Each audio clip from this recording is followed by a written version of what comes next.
3 choses que j'ai comprises depuis que je vis au Togo. Coucou, moi c'est Fanuel, j'ai 31 ans et ça fait bientôt maintenant 3 ans que je me suis installée au Togo. Aujourd'hui, on va parler de 3 choses que j'ai comprises depuis que je me suis installée à Lomé. Première chose, si tu veux pas dépenser, ne sors surtout, mais surtout pas de chez toi.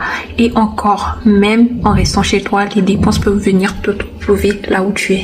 C'est fou parce que j'ai l'impression que c'est littéralement impossible, mais vraiment impossible de ne pas dépenser dans ce pays. En fait, même quand tu veux pas dépenser, tu vas dépenser.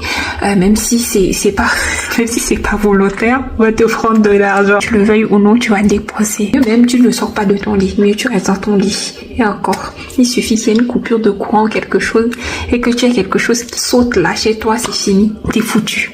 Deuxième chose que j'ai compris, c'est que je veux pas travailler pour des gens, je veux travailler avec des gens. Je m'explique. Moi, je suis venue vivre au Togo parce que je veux vivre la soft life. Est-ce que vous comprenez? Donc, le stress de travailler pour quelqu'un, se faire, entre guillemets, exploiter, tu vois, moi, je suis pas née pour ça, je suis pas née pour souffrir, en fait. Donc, ouais, je préfère travailler en tant que prestataire de service avec des entreprises ou des particuliers, mais travailler avec quelqu'un, Seigneur, épargne-moi de ça. Je suis pas née pour souffrir, je vous ai dit, s'il vous plaît. C'est vrai que ça vaut pour la France aussi. Hein. En vrai, en France, bon, je veux pas forcément travailler pour quelqu'un, mais particulièrement ici. Ici, là? Bon, ici. Là, actuellement, je suis en France. Mais quand je dis ici, comprenez le Togo, quoi. Je préfère vraiment pas travailler pour quelqu'un au Togo parce que les gens vont te faire vraiment lire l'heure, mais vraiment en grand format. Vous voyez, non? Donc, si vous pouvez éviter ça, là, évitez. La troisième chose que j'ai comprise depuis que je me suis installée au Togo, c'est qu'il n'y a pas d'âge pour tout recommencer. Alors c'est vrai que la société a tendance à nous mettre dans des cases à dire à tel âge tu dois faire ci, tel âge tu dois faire ça, etc.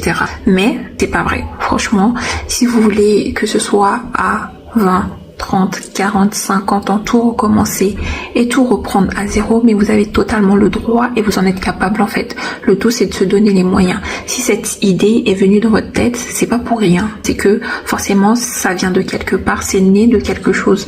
Donc ne vous dites pas parce que la société vous dit que vous n'en êtes pas capable ou parce que c'est plus l'âge. Non, je vais pas le faire. Faites-le. Je vous jure que faites-le et ça sera l'une des plus belles choses que vous aurez à vivre dans votre vie. Donc ne vous mettez jamais des barrières. Franchement, si j'avais écouté les gens, j'aurais jamais sauté ce cap-là de quitter la France pour m'installer au Togo.